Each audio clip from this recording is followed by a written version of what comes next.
Discos voadores. Fantasmas. Criaturas horripilantes.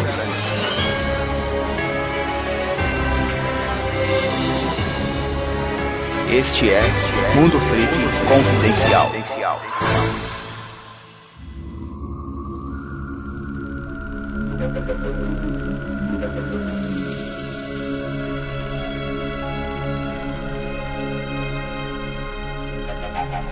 Longos dias e belas noites, queridos ouvintes. Aqui é o investigador Andrei e hoje falaremos sobre gigantes. Para me ajudar nisso, temos aqui o Marcos Keller. Fifofum, não, era Fai-Fó. Isso aí. Acho que deu pra entender, né? Temos aqui também a queridíssima Ira Croft. Olá, aqui 1,5 metro de altura falando sobre muitos metros de altura. Quem conhece até pensa que acredita, né? É verdade, gente, eu não sou baixinho, eu sou gigante. É um coração gigante. Uma pessoa magnânima. Temos aqui também a grandíssima Tupá. Quase grande. Oi, tudo bom? Com essa voz aí pra acalentar aí o coração dos ouvintes. E galera, hoje a gente vai falar sobre a lenda dos gigantes, o mito. Será que existe algum fundo de verdade nisso tudo? Bem, antes da gente discutir sobre isso, vamos lá pros recadinhos e a gente já volta. Um minutinho só e até.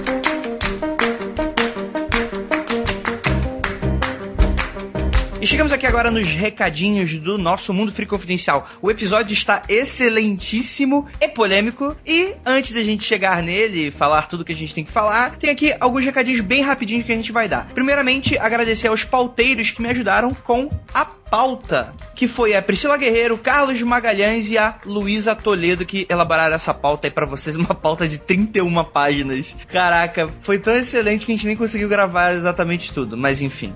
Também agradecer a galera que tá seguindo bastante a gente nas redes sociais, então fica aqui o apelo. Novamente, você no nosso site mundofreak.com.br, você tem lá os links das nossas redes sociais, tá bom, galera? Twitter, Facebook e até YouTube. A gente vai começar, já começamos na verdade a postar vídeo, né? Vocês têm sempre o Freak Live Show segunda-feira às 9 da noite. Vocês têm o Mundo Sombrio, que eu comecei a gravar, tem 2 episódios já pra você assistir. Então vão lá no YouTube também, e além de curtir o Twitter e também o Mundo Freak no Facebook. Também, pra galera que apoiou o Calciferum, essa semana estou recebendo 2 orçamentos e vai ser a decisão onde vai pra gráfica pra rodar. Quando eu tiver já na gráfica, eu acho que eu já consigo dar uma data de lançamento pra vocês e marcar, agendar o local. Então é isso, desculpe o atraso, acontece, os fornecedores todos, muita falta de profissionalismo, acabaram vários me deixando na mão, que acabou encavalando as datas, mas acontece, mas a gente já vai compensar vocês, com certeza. E último recadinho, galera, assistimos ontem o Invocação do Mal 2. Eu vou dar uma dica pra vocês, vão no cinema assistir. O filme não é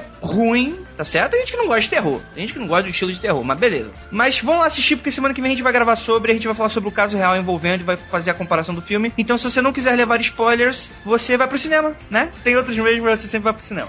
Pelo menos é isso que eu quero deixar pras pessoas, claro. E é isso, vamos lá pro episódio que ficou excelente e bora lá.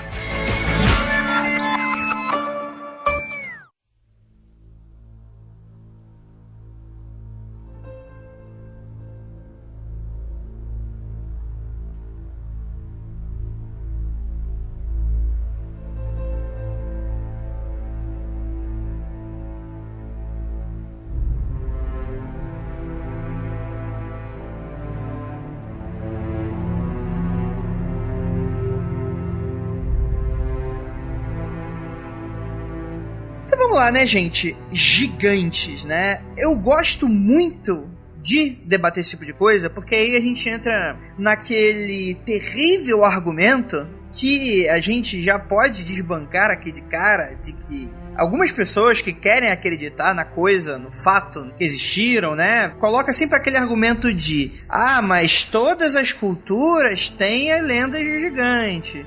Mas aí, quando eu escuto esse tipo de coisa, aí eu tento imaginar pros povos da época, pra, sei lá, figuras de linguagem da época, existem tantos motivos para você colocar pessoas grandes nas suas histórias, chega a ser quase é uma metáfora, né? É uma grande figura de linguagem para você demonstrar talvez injustiça, talvez força, talvez muitas coisas aí. E, obviamente, todo mundo aqui conhece pelo menos uma dúzia de histórias de gigantes, com toda certeza, mas eu acho que é bem interessante a gente começar através da mitologia, né? Tupá, você, qual é a sua história de gigante favorita? Qual a minha história de gigante favorita? Eu gostava do João e o Pé de Feijão, tem um gigante nessa, então. Eu não sei, eu nunca tive uma história de gigante favorita, assim, tipo um gigante que eu achava super incrível, ou mesmo com todas as histórias da mitologia e todas as lendas e etc, eu nunca tive um gigante. Gigantes nunca me chamaram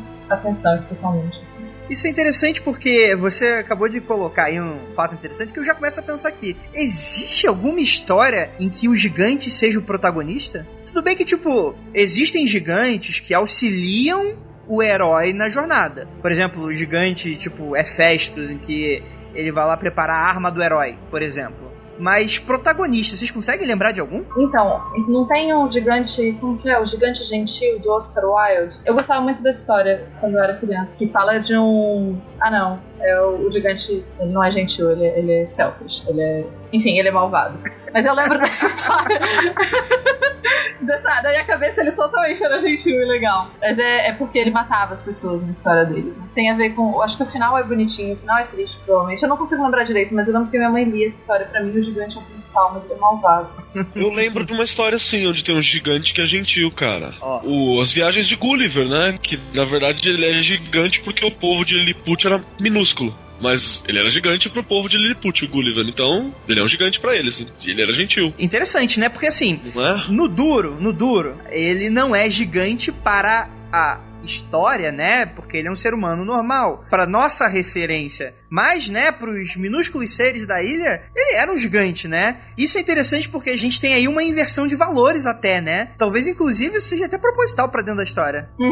Eu acho que a ideia é mostrar a estranheza, né? Tentar mostrar como que, sei lá, relativizar a ideia de que o que é normal pra um é diferente pro outro. Não sei. E você, Ira? Eu, como uma pessoa baixinha, muito baixinha, qualquer pessoa numa estatura média pra alta, pra mim, já é super grande. Eu não tenho também nenhum gigante preferido. Acho que eu nunca pensei em pessoa gigante preferido. Normalmente eu gosto de monstros gigantes ou robôs gigantes, não pessoas.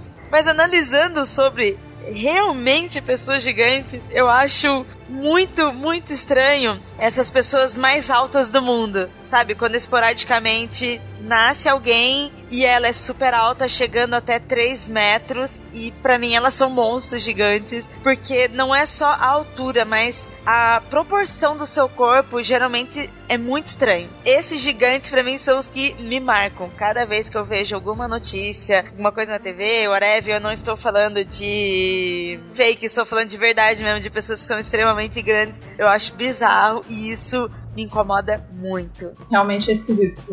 A proporção fica um pouco confusa, né, pra nossa cabeça, quando a gente olha. Então, eu acho que não é nem só, tipo, que é confusa pra nossa cabeça, é a mesma coisa que é o contrário. O anão, não só o anão, mas nanismo, pessoas que são muito pequenininhas, o corpo delas nunca é proporcional à sua estatura.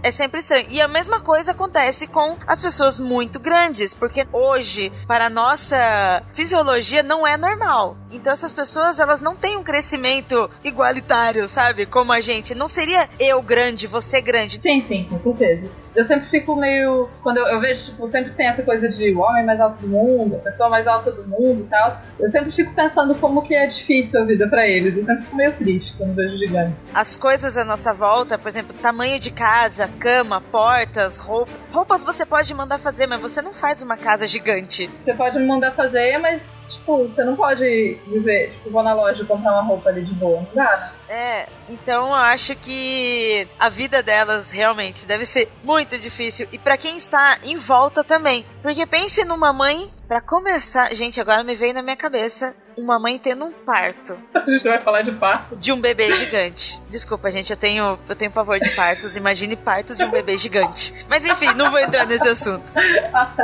Bem, o Keller, a Tupá e a Ira, que eu tenho certeza que os três eles sabem muito mais de Bíblia do que eu. Então vamos começar da parte mitológica. Eu acho que a mais antiga, dependendo aí, o que seria mais antigo? Aí vai parte da minha ignorância, né? A Grécia Antiga, os mitos da Grécia Antiga, é claro que os mitos, cosmogonia é o começo de tudo, obviamente, mas na época que foram escritos Homero, etc. O que é mais antigo? Esses mitos, na época que foram escritos, ou o Velho Testamento? O que veio primeiro? Olha a polemicidade do que você tá perguntando, André. Olha... Por quê? Olha o tipo de coisa que você tá querendo saber. Então, primeiro que você tem duas coisas. Uma de falar quando uma coisa foi escrita e de quando essa coisa foi criada. E são duas coisas muito diferentes. A gente tá falando de culturas orais, culturas que escrever as coisas não é necessariamente o mais importante para se passar o conhecimento. E a gente tem muita dificuldade de entender uma cultura oral porque a gente não vive numa cultura oral. A gente vive numa cultura ligada à escrita. Sim. Então, dizer qual é o mais antigo, eu acho que é simplesmente impossível, assim. E realmente é muito polêmico. Você pode tentar argumentar algumas coisas de quando os textos bíblicos foram escritos, ou o que a gente acredita que eles foram escritos, tal, talvez os mitos gregos sejam mais antigos, bem entre aspas, assim. Calma aí. Deixa eu dar uma pausinha aqui. Eu juro pra você, não sei se é por inocência minha, mas eu não sei onde é que tá a polêmica nisso. Ser escrito antes ou depois tem diferença? Eu não sei. Eu acho que não é nem se for escrito antes ou depois. Pra começar assim, quando é mitos, você usa a palavra mito, já não é comprovado. Por que seria uma polêmica entre mitos? Qual mitos foi criado primeiro? Mito é lenda. Mas é um pouco polêmico porque as pessoas encaram os gregos como mito e o cristianismo não. Eu entendo isso que você está falando. E concordo o fato de ter que explicar isso abertamente, né? Até porque a gente não tá aqui pra explicar isso. Mas quando você abre um discurso que é mito, e eu volto nisso, você não tá expondo isso como uma verdade. Eu acho que você tá expondo uma verdade, porque aquela é uma verdade do ponto de vista daquele povo. Não, quando você está assumindo como mito, é a mesma coisa que folclore brasileiro. A partir do momento que a gente assume como lenda, como um folclore, eu não estou colocando isso como fato histórico. Então, é referencial. Até o próprio uso da palavra folclore é problemático. Porque ela tem uma coisa muito de preconceito junto. Só pra dar um exemplo pra Ira e pros ouvintes também, assim. Na Bíblia fala, eu não vou lembrar onde agora, mas fala em algum canto lá sobre acho que é o rei Og, que ele era um dos gigantescos, tal, um dos últimos gigantes que tinha. A tradição do rei Og fala que ele viria do período de Noé, né, e ele viveu antes do dilúvio, porque a origem de alguns gigantes, segundo a mitologia hebraica, né, seria os Nefilim. E aí, beleza, o problema é que assim, se você é um cara que entende isso com mitologia, você fala assim, não, então o rei Og é uma história que talvez alguém contou e disse que o cara era grande, ou talvez era uma pessoa importante que talvez tenha existido e que falava que vinha dessa época para poder demonstrar poder. Beleza. Aí você fala assim, tinha os Hecatonquírios, que eram os gigantes da mitologia grega lá, com trocentos braços, trocentas cabeças. Beleza. Se você é um cara que leva isso assim, o problema é que como o cristianismo ele é uma religião, não é nem um problema, é uma constatação, né? Com a constatação, o cristianismo no Brasil, ele é uma religião muito massificada, da qual pouco é estudado, e você tem ainda certas vertentes que tem um certo orgulho de não fazer o estudo do livro sagrado, né? Então, por exemplo, não sabe que Jó é poesia, não sabe que determinado tipo de livro é uma crônica, determinado tipo de livro é um registro, uma carta, determinado tipo de livro bíblico é uma narrativa mais mítica. Então, existem diferenças narrativas aí. Aí o cara olha e fala assim, não, Og é verdade, ele existiu, porque tá na Bíblia. Já os Hecatonquírios, não. Então você pode falar da mitologia dos outros, mas se você falar que a minha mitologia, o bagulho fica louco. Eu entendi. Eu entendi porque, igual você falou assim, tem gente que não sabe o que é cartas, o que é música, e aí eu penso pelo lado que eu sei, que me veio agora na cabeça, mas eu sei que, por exemplo, Salomão são cartas, Cantares de Salomão, mas as pessoas não leem como cartas. Os salmos, eles são musiquinhas, né, cara? E, aliás, tem vários salmos apócrifos também, e quando você traduziu os salmos que são poéticos, são músicas poéticas, você cagou totalmente ele, assim, os salmos é um pecado ter feito a tradução deles porque você perdeu, mas a galera não percebe isso. Então, por exemplo, quando a gente fala das cartas, né, das cartas de Paulo, eram cartas escritas em pergaminhos, provavelmente de couro. Então, tipo, não dá pra apagar. Por isso, nas primeiras linhas, ele às vezes tá com uma ideia, aí no meio da carta ele já tem uma outra ideia, e no fim da carta ele já tá contradizendo o começo. Mas por quê? Porque não dá pra apagar, não tô escrevendo no Word, que eu dou um retorno e eu volto. E tudo isso tem que ser entendido quando você compreende os textos, né? Por isso que não pode utilizar isoladamente e tal. É por isso que eu acho que a Tupá tá falando que é tão polêmico você falar a respeito do que é mais antigo. Porque também tem aquela coisa de, não, o meu é verdadeiro, por isso o meu é mais antigo. Porque a minha narrativa, que ela é a narrativa real, então vamos lá, faz de conta que eu que tô aqui sou um pagão que acredita nos deuses gregos, sou um politeísta grego hoje. Então na hora que alguém fala pra mim, não, tinha o Jardim do Éden, você fala, a sua religião fala o Jardim do Éden, mas a minha já diz desde lá atrás, quando havia o nada e o vazio e surgiu Nix, a deusa da noite, o vazio, o vácuo. E começa essa coisa, né, de qual pica cosmogônica é maior. Mas assim, deixa eu só me colocar aqui de uma certa forma. Por exemplo, digamos que, e eu não tô querendo chatear ninguém quando eu falo isso, digamos que eu tenho uma visão divina e de repente eu crio uma religião minha, mas eu acredito muito nela porque foi me revelado e eu acredito muito nessa revelação.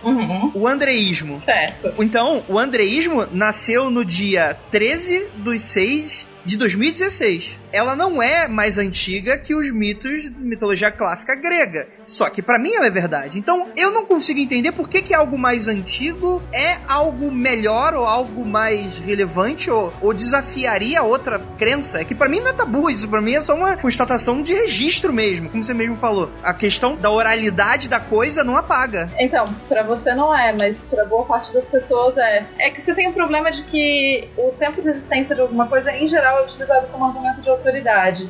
Então, porque o meu é mais antigo, porque o meu existe desde não sei quando. Tudo isso é utilizado como material para dar legitimidade para as coisas. Mas fora isso, assim, fora toda essa polêmica, e é realmente um assunto muito polêmico, fora isso não tem como a gente efetivamente afirmar qual que é o mais antigo. A gente pode tentar dizer qual que é o texto mais antigo encontrado, mas ainda assim há controvérsias, porque textos antigos são muito difíceis de datar. Mas de qualquer forma a gente pode começar falando de qualquer um dos lados, que não tem problema, a gente não precisa ir por ordem cronológica. Uma coisinha aqui, um dos motivos que o Andrei falou assim, que realmente quando você observa isso com consciência não parece ser bobagem, né? Porque o que é mais antigo e ponto final, certo? Então parece ser uma discussão boba. Mas a questão é quando a gente tá falando principalmente de religião, provavelmente a religião que for mais antiga, ela influenciou a mais recente. E aí você destrói ou distorce determinados argumentos de autoridade da mais recente. Então, por exemplo, existem histórias a respeito que não é tão certa não, a real é essa mesmo. O cristianismo, o poder do shaitan, do adversário,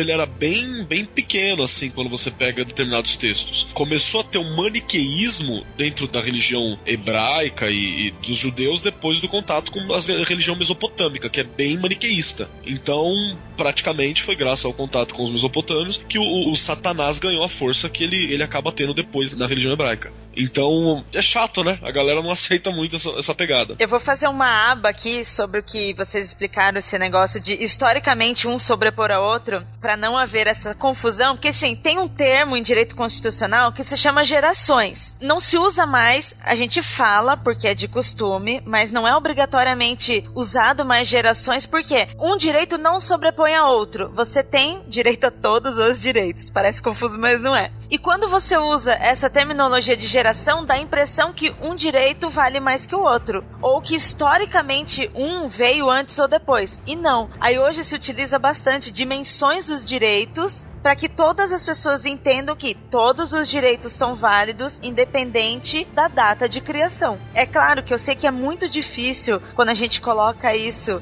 em fatos religiosos e mitos, é muito difícil pra gente entender, pra algumas pessoas aceitarem, porque você acaba tendo esse sentimento, essa ligação, né? Você conhece aquilo, como o Andrei falou, você conhece aquilo, pra você aquilo é verdade. E você acaba esquecendo que tais povos já existem na Terra muito antes. Por que eles não teriam tido a inteligência para criar o seu mito, a sua história, a sua realidade? Mas era só essa aba pra gente entender isso. Eu também queria abrir aqui também uma segunda aba, que é assim, mito.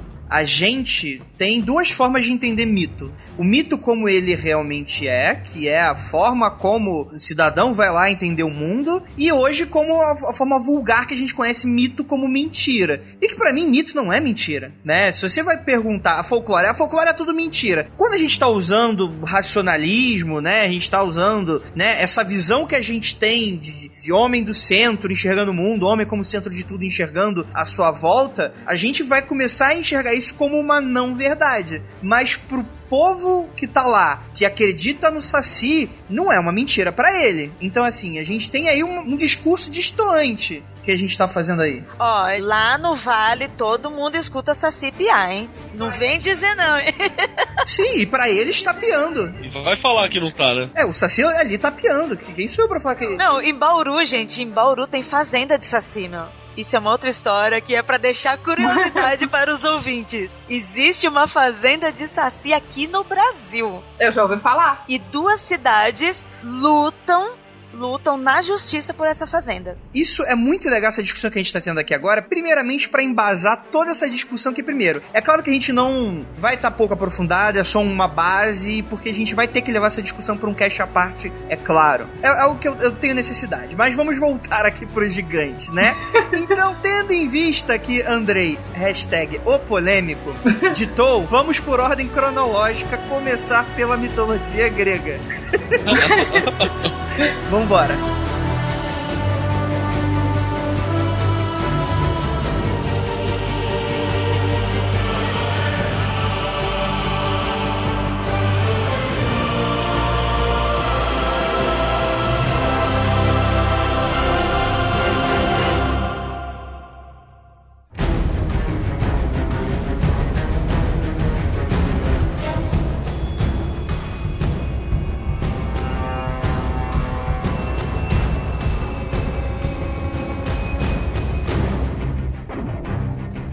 Vamos começar pela pica mais enrugada. Vambora.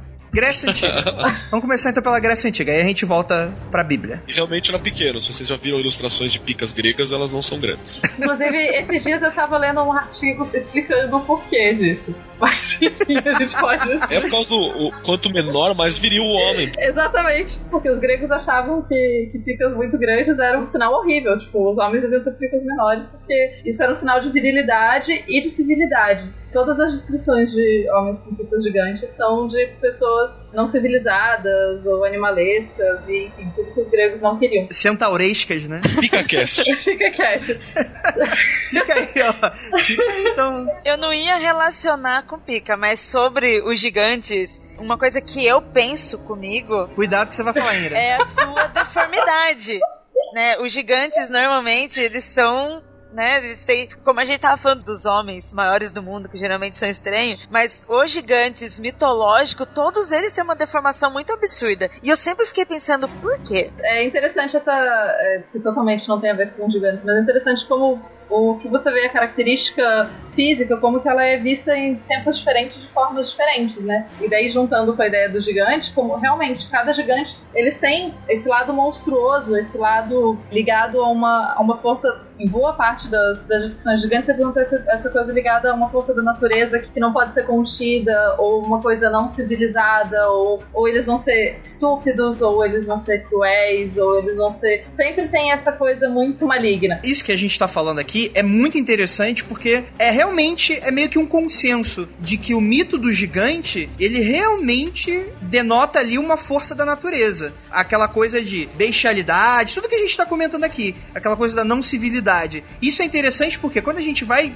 pro mito grego, ele nada mais é do que uma força literal da natureza. Porque se a gente for pegar lá, e galera, vai ter gente que nos ouvintes que vai conhecer a história como diferente, existem várias vertentes dentro dos mitos gregos, então assim, a gente pode até inclusive errar, né, mas provavelmente se você conhecer uma história diferente, muito provavelmente é porque depende muito da versão que você tem. Posso explicar uma coisa rápida sobre os mitos gregos e por que as versões são tão diferentes? Basicamente porque o que a gente entende hoje como mitologia grega é um apanhado que a gente fez de várias mitologias numa região que hoje a gente chama de Grécia, e a gente que tentou dar ordem para essas histórias. Então, na antiguidade, vamos dizer que meio que cada cidade-estado, já que todo mundo deve ter aprendido no sistema cidade-estado, tinha mitologias diferentes. E hoje em dia a gente olha para esse grande bagunça de mitologias, a gente fala, aqui fala que Zeus fazia isso e aqui fala que Zeus fazia aquilo. Como que a gente vai fazer as duas serem harmônicas e parecerem uma coisa só? Só que na antiguidade elas não necessariamente eram uma coisa só. Então, além de terem versões diferentes hoje em dia, existiam versões diferentes na antiguidade e que era bem uma bagunça, assim.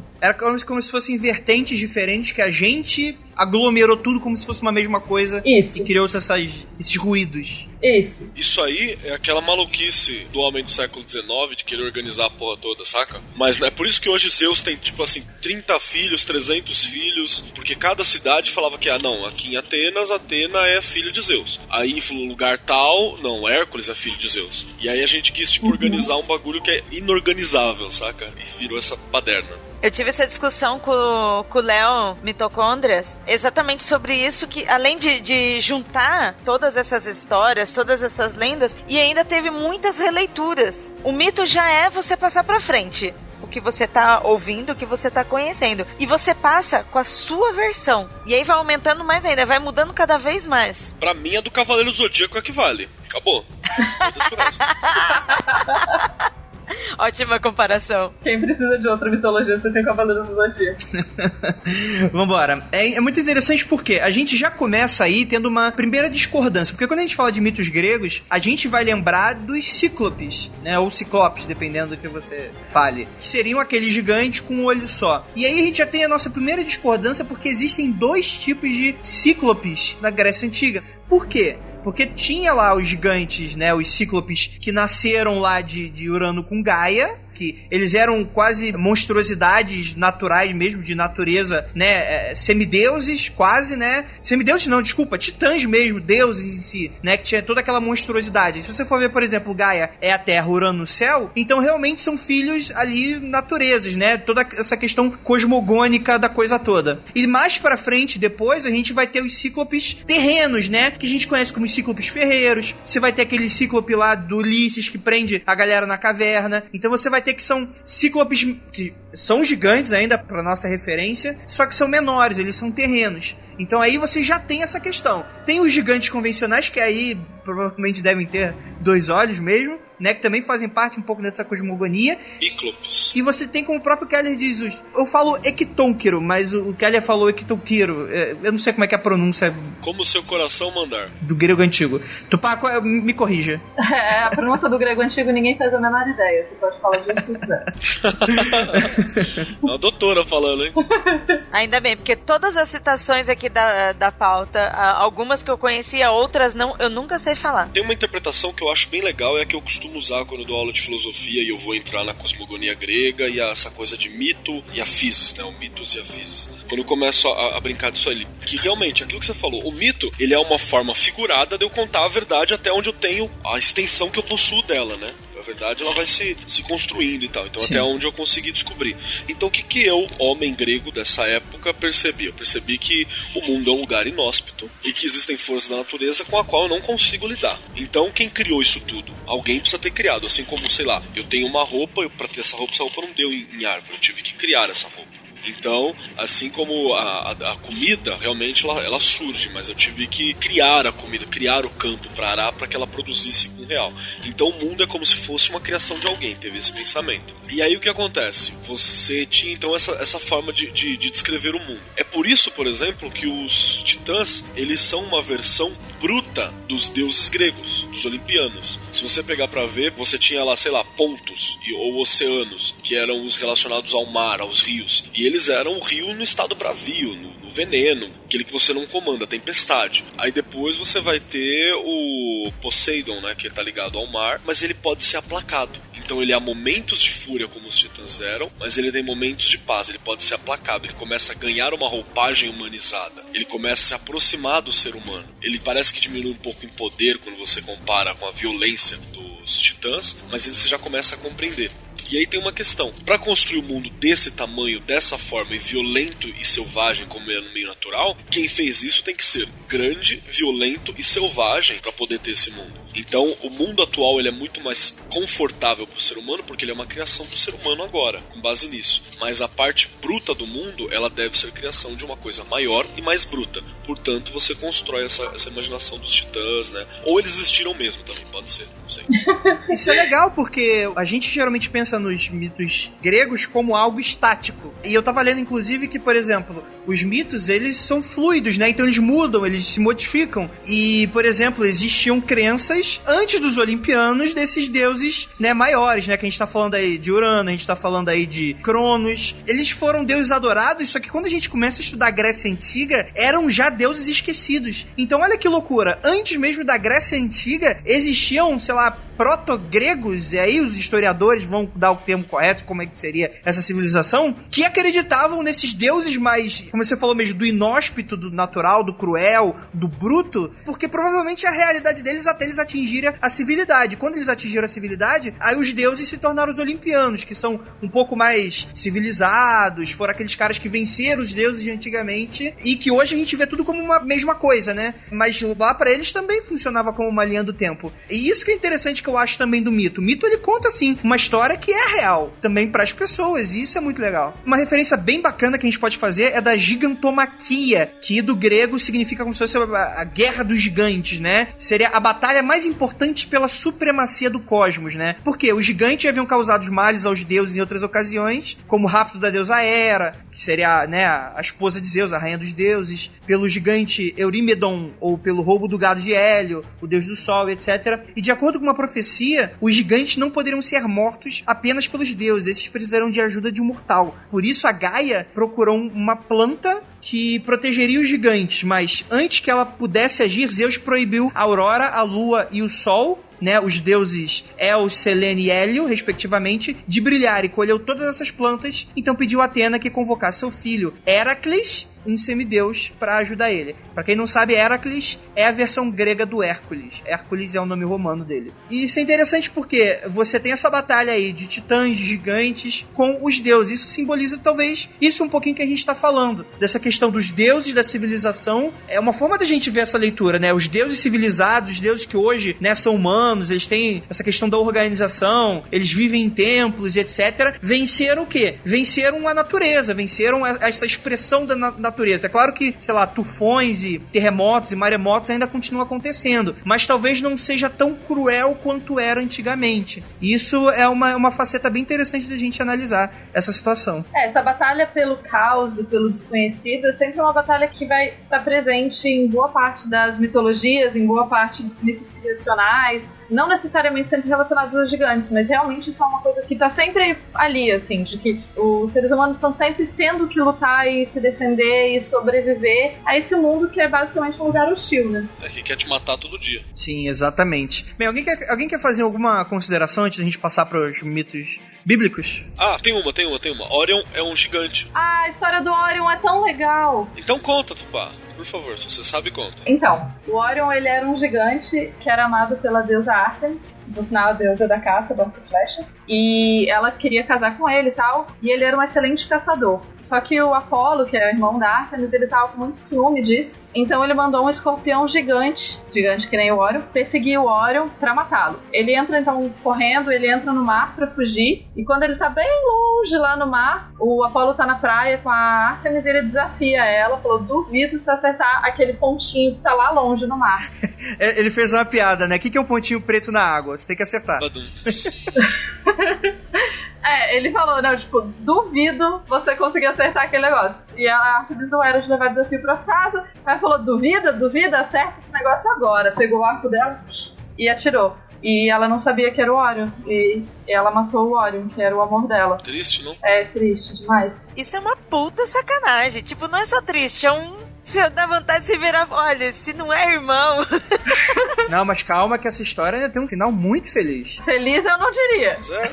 Eu não considero isso feliz, não. Mas enfim, continua, Tupá. Mas enfim... Então a Artemis, ela percebe o erro que ela cometeu e ela fica em luto, ela tá sofrendo muito com toda essa história e ela pede para que Zeus coloque Orion junto das estrelas, junto com o Escorpião, e por isso que a gente tem a constelação que algumas pessoas conhecem como a constelação do Caçador e do Escorpião, ou do Orion e do Escorpião. Olha aí que bonito, poético. Vocês não sabem, o cinturão de Orion, pra quem olhar pras estrelas, são as Três Marias. E vai falar que é mentira agora, vai falar que é mentira, olha pro céu, vai falar que é mentira, isso é tudo mitologia. A prova tá aí.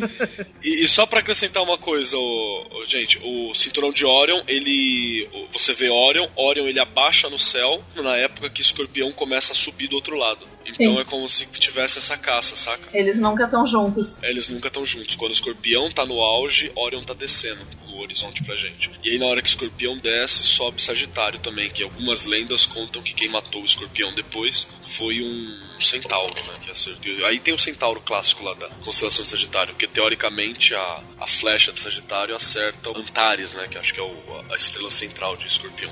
Ou eu tô falando uma puta merda também, que eu não lembro. Não, mas, cara, interessantíssimo. Onde está o seu Deus agora? Tá comprovado, as estrelas dizem tudo. Não tem nenhuma estrela chamada Jesus, tem? Tem uma estrela chamada Jesus? Não. Ponto pros gregos. Vamos passar pra Bíblia? Vamos. Já que a gente tá falando de Jesus, vamos falar da Bíblia, vamos.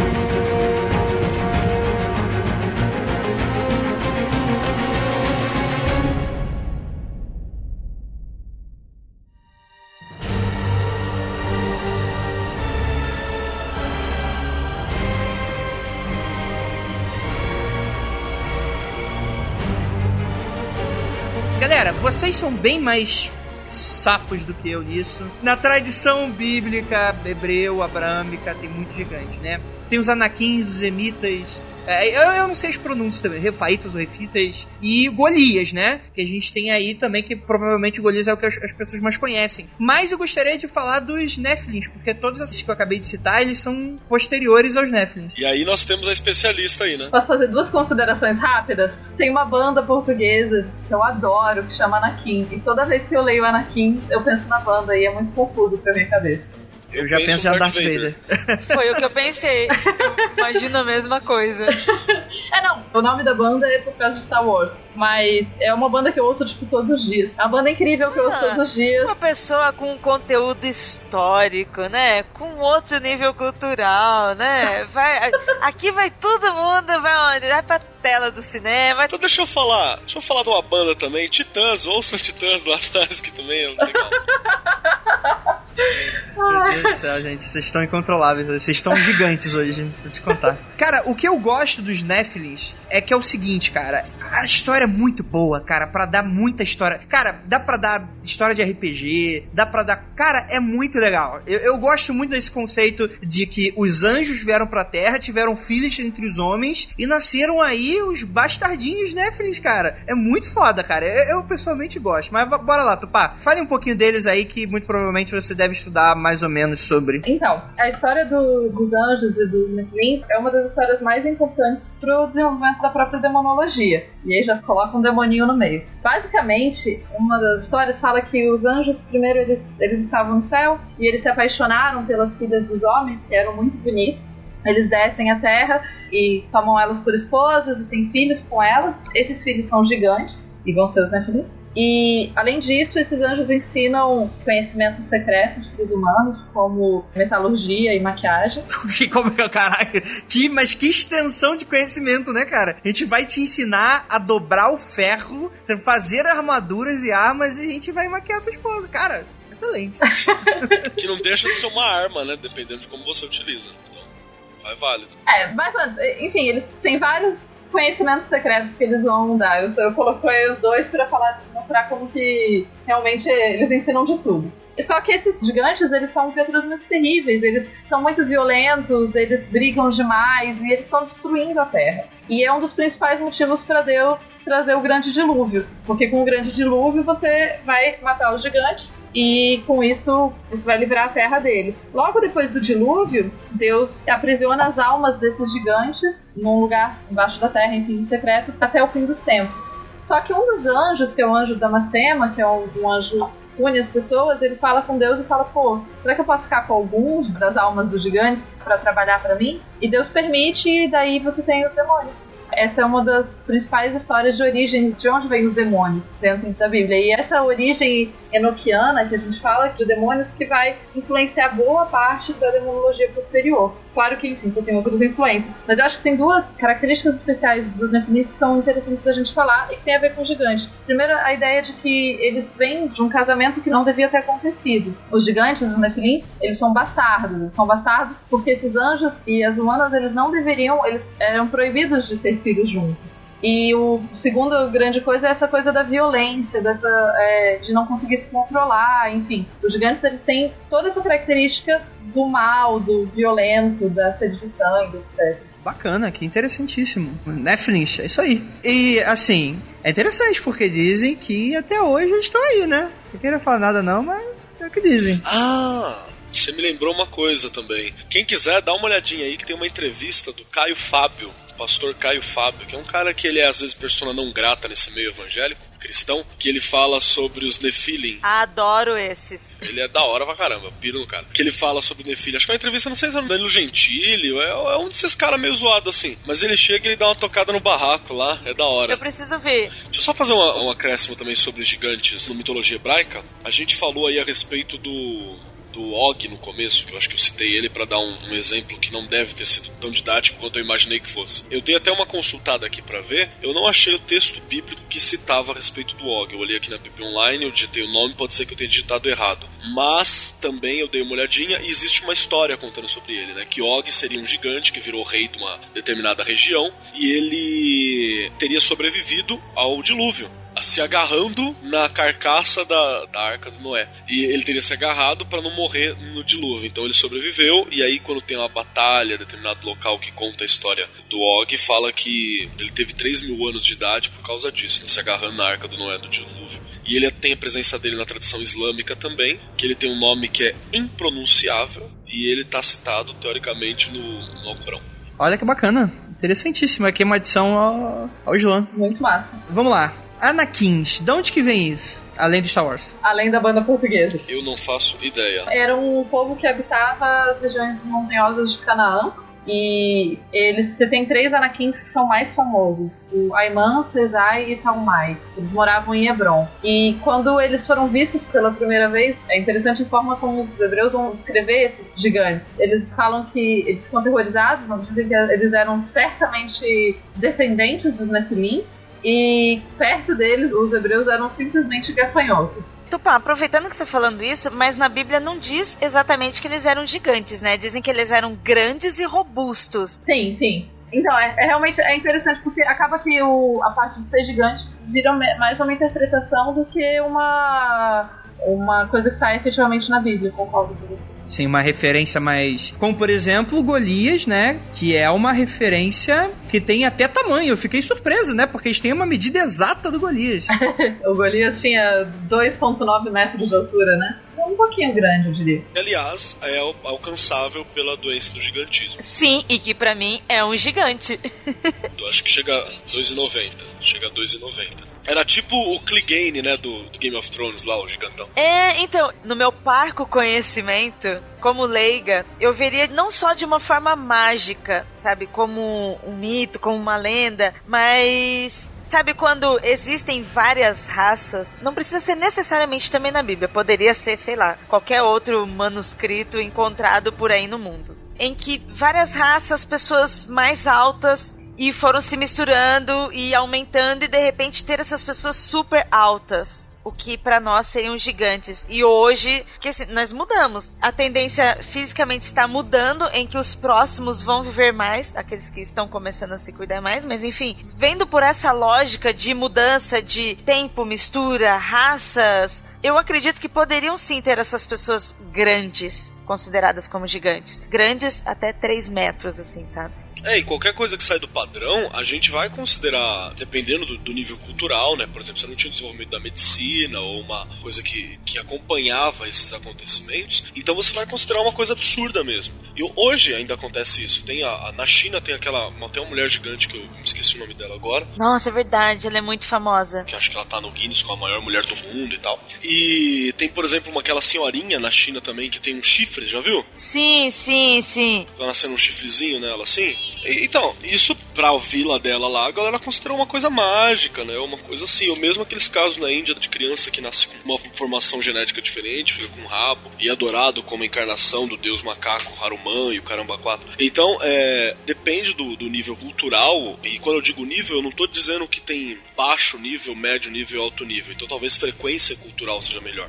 São diferentes, cada um tem a sua própria interpretação, são diferentes. Não existe juízo de valor, essa coisa eurocêntrica de que quem tá certo é determinado local por causa do avanço tecnológico já tá caindo por terra, né? Na historiografia, né? Na cultura. Deveria cair por terra bem mais. Então, dependendo de como que é a cultura, modifica-se na interpretação das pessoas. Sim, aí além dessa modificação, como você falou, o caso do gigantismo, poderia ter mais pessoas assim naquela época. Hoje pra nós é escasso, hoje pra nós entra no Guinness, sabe? 1, 2 pessoas, mas pode ser que antigamente não, poderiam ter mais. Com certeza. Pelo menos eu gosto de acreditar nisso, que existiram por esses fatores. Ou podem ter existido mais, ou a história ficava famosa de uma outra forma. A gente tem muita curiosidade, né, com o desconhecido, com o que a gente não entende. Isso que a Ira tá falando, eu não acho difícil de acontecer, mas a gente não tem registro disso. Que, por exemplo, enfim, eu vou racionalizar primeiro o que eu acho. Vamos lá, se nós descendemos de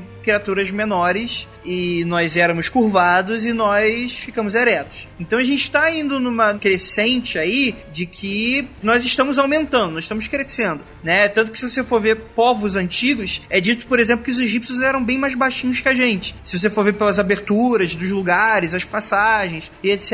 Então a gente está fazendo meio que um movimento de crescendo aos pouquinhos, né? Então a gente veio de baixo, então é um movimento diferente que, por exemplo, do que os répteis fizeram, né? De milhões e milhões de anos, né? Que devido a essa coisa de oxigênio não ser com tanta abundância, com essa questão dos alimentos serem mais escassos, você tem uma necessidade de diminuir para a espécie conseguir sobreviver a esses tempos, né? De escassez de oxigênio e de alimento. Então é uma questão aí diferente. A gente, pelo contrário, nós estamos crescendo, mas não por abundância de alguma coisa. Na verdade, nós estamos ficando mais eretos, maiores, etc. Então, evolutivamente, os humanos não eram maiores, eles eram menores. Mas não é impossível que a gente vá levar a crer que possa ter existido alguma tribo, alguma série de pessoas que os genes delas eram genes que, de alguma mutação, que eles eram grandes, que eles eram maiores, né? A gente vê aí, por exemplo, cidade brasileira que tem uma população grande de gêmeos, cidade que tem população grande de mulheres, cidade que tem população grande de pessoas um pouco mais baixas. Isso poderia ter acontecido em algum momento da nossa história, só que a gente não tem registros arqueológicos disso, né? Porque, por exemplo, se eu encontrasse um crânio muito grande, ainda assim não seria uma prova de que existisse uma raça dessas, porque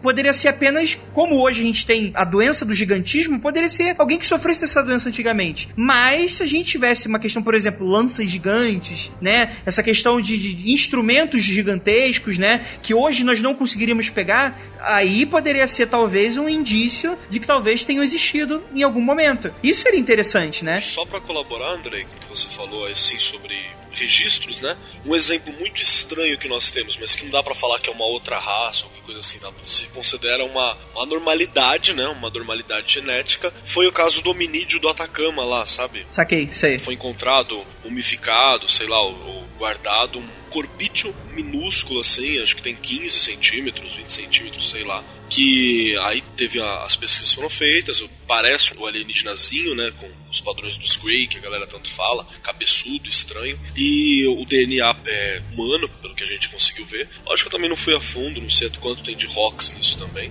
mas seria uma deformidade genética humana, né, que variou ali e sobreviveu, sei lá, X anos e tal. Sim. Então, tipo, não é uma raça específica, mas imagina que em um outro momento, se fosse encontrado aquele corpinho, você poderia criar, né, uma série de outras histórias a respeito de uma civilização inteira como você falou. Sim. E provavelmente a civilização manteve, né, provavelmente essa deformidade genética. Às vezes poderia até acreditar que era um deus, como a gente tá falando, que se existe hoje, né, que hoje a gente é ligado à nossa cultura hoje, com essa questão de tecnologia, de racionalização das coisas, a gente sabe que existem doenças genéticas, ainda assim existem. Tu imagina então de um peão de 10 mil anos atrás, sei lá, qualquer coisa assim, que a clareza científica que a gente tem hoje não era tão forte, né? Então você cria aí a narrativa daquilo tudo, é um deus, é um mito, é um duende, né? Isso é legal, por exemplo, Game of Thrones. O Imp, né, o duende, o Tyrion Lannister, ele é um anão, né, sei lá, nanismo que ele sofre, qualquer coisa assim, ele não é uma raça de anão, apesar de ser uma fantasia medieval, ele é como os anões de hoje em dia, só que as lendas em volta dele tem diversas, né, que ele seria, como o próprio nome diz, Imp, né, a questão do demôniozinho, inclusive nos livros ele é um pouco mais deformado do que é na série. Na série o Tyrion, ele é boa pinta, né? Ele é bonito mesmo, cara bonitão. Sim. E que nos livros não. No livro ele é meio que deformado, né? Um olho maior que o outro. Tem umas coisinhas, umas brincadeirinhas dessas que a série vai botando. E em volta dele existem diversas lendas, né? Falando que ele era realmente, que causou a morte da mãe dele, etc. Que o pai culpa ele, etc. Só um adendo que eu queria fazer. O Golias, né? Tem o tamanho específico dele, né? Que ele é 2,90 metros, né? Acho que até pro homem mais alto do mundo, já registrado, acho que não chega nem a isso de tão alto. Só que é claro, a gente tá falando aí de um texto que às vezes poderia ser, não poderia estar falando necessariamente de altura, né? Poderia se falar grandeza de quê? Ele poderia ser um grande general, ou seja, uma figura de linguagem, não às vezes relacionada à altura. E o Davi era pequeno, né? Isso é uma coisa que é descrito, que Davi era um cara de estatura baixa. Exatamente, né? E exagero normal. Às vezes ele tinha 2,30 e colocaram 2,90 pra parecer mais terrível e exagerado, só por isso. E deixar a vitória do Davi maior. Não, mas isso é legal porque isso coloca pra gente uma puta de uma narrativa, né? Então, por exemplo, quando a gente fala que o Yoda no Star Wars, isso não é nenhum spoiler, ele é aquele velhinho pequenininho, primeiro, ele é velho, ele é idoso, né? Ele é muito antigo e ele é pequenininho, então quer dizer que ele não é um ser que ele foi criado pro combate, então ele é sábio, ele quer passar alguma coisa, é um mestre, então o combate não é o forte, mas o que ele quer passar de mentalidade, né? De sabedoria, isso é legal. Então, isso dá muita força pra narrativa. Então, quando a gente fala que um cara era muito forte, isso também dá muita força. Isso é muito legal da gente observar. E talvez aí ajude a gente a entender o quão arquetípico é essa coisa do gigante, né? Que é essa questão da monstruosidade, da feracidade. A gente pode falar, por exemplo, que um estado é um gigante, um estado no quesito político, né? Você pega, se você quer falar mal do seu estado, mas se você falar mal da sua nação, você vai ser morto, perseguido, qualquer coisa assim. Não é muito mais fácil você criar uma historinha falando que tem um gigante que rouba a tua comida, que rouba teu dinheiro e vai embora e mata as pessoas e destrói tudo e te persegue? Não é muito mais fácil você falar mal desse estado, dessa nação, desse país, dessa forma, colocando uma figura de linguagem? Isso também pode ser feito, né? Muito se diz, por exemplo, aquela questão lá do livro do Apocalipse, né? Que ele estaria, na verdade, falando sobre Roma, o autor, né? As 7 colinas de Roma, né? O dragão e etc. É muito dito isso, né? Por alguns historiadores, algumas vertentes, né? E isso eu acho interessante, porque é algo que a gente faz hoje, né? Você me lembrou daquele filme recente do Hércules que teve com o Dwayne Johnson? Não sei se o pessoal conseguiu assistir, que ele mostra bem isso. Por exemplo, a hora de enfrentar a Hidra de Lerna, né? Que é a Hidra de várias cabeças. Na verdade, são várias pessoas com uma máscara de cobra, assim. Sempre vem vindo mais, sabe? Começa com 1, 2, aí quando morre, aparece 2 pra atacar. Eles são um exército que ataca em partes. Eles atacam em ondas pra enfraquecer. Sim. Então é como vira um mito, né? Foi uma brincadeira, lógico, mas é bem esse processo que você tá descrevendo. Que às vezes é uma ferramenta que eu utilizo, narrativa, pra me atribuir mais poder utilizando do imaginário dos outros. Sim. Isso é, por exemplo, eu posso até colocar aqui, por exemplo, a música do Chico Buarque durante a ditadura. O Cálice, né? O Cálice de Sangue. Cara, ali tá falando do cálice de se calar, né? Só que dentro da narrativa da história, pra fugir da censura, da ditadura, era um cálice de vinho, né? Então você imagina se daqui a 2.000, 3.000, 4.000 anos alguém pega essa música dos escombros da nossa humanidade e vai ter gente que vai acreditar que é um cálice de verdade, de beber, e não o que ele queria falar. Existe essa possibilidade também.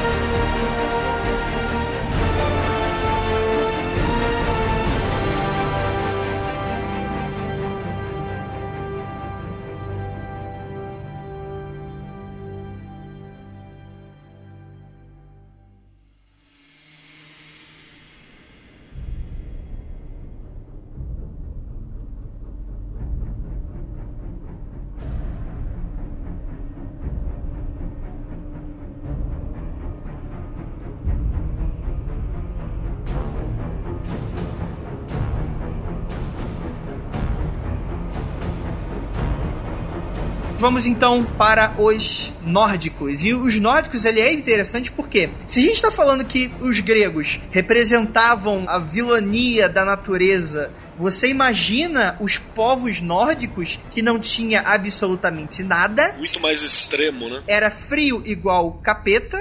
E que a única forma deles sobreviverem era roubando de outras nações pra conseguir viver naquela terrinha porquinha deles, né, cara? Então tu imagina que chega até a ser meio óbvio que eles vão ter gigantes dentro da questão. E olha só, gigantes de gelo. Não é interessante, depois de tudo que a gente discutiu hoje, a gente ter essa leitura sobre os nórdicos? Isso é tão verdade que eles têm uma coisa com gigantismo, né? Porque a barca de Hel feita com as unhas dos mortos em batalha vai ser um barco gigante, e a árvore do mundo é uma árvore gigante, e aí não sei aonde tem mais um outro gigante, e aí tem a vaca gigante, e aí tem um não sei o que lá gigante. Tudo é megalomaníaco, assim. Isso é legal porque você imagina que era um povo tão esmagado por todas as intempéries, por todo esse contexto em que eles viviam, que tudo era grande, né?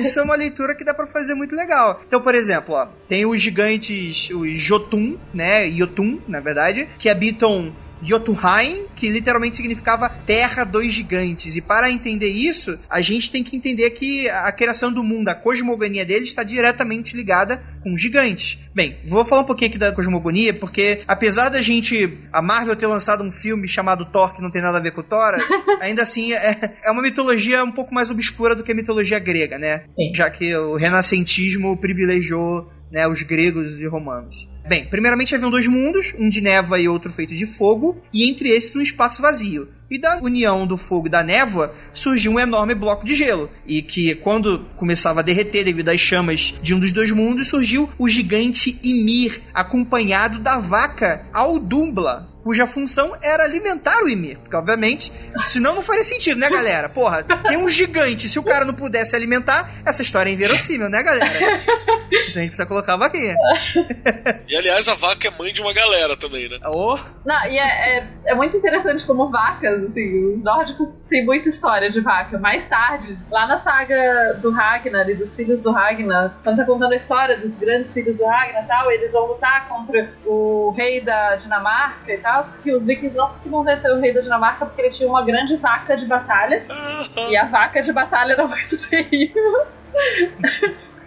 Enfim, eles perdem várias batalhas porque o rei da Dinamarca tem uma vaca muito poderosa, até que eles conseguem criar uma grande forma, e o Eivor o sem osso, ele faz uma flecha gigante, etc, e mata a vaca. Mas assim, tá aí uma coisa que eu nunca pensei, assim, ser super assustadora, né? Tipo, não se aproxime, eu tenho uma vaca de guerra. Visualizem o Ragnar Lothbrok da série Vikings correndo de uma vaca, né, cara? Aliás, tinha um jogo de RPG horrível chamado Angus. Com todo respeito, se você for o criador, que a vaca dava, tipo, o maior dano que tinha o chifre dela. Dava, tipo, acho que era um D10 de dano, assim, saca? E uma espada dava um D6. Obviamente, uma vaca de guerra. Eu me lembro disso, viu? Você lembra disso, não era? Eu me lembro disso.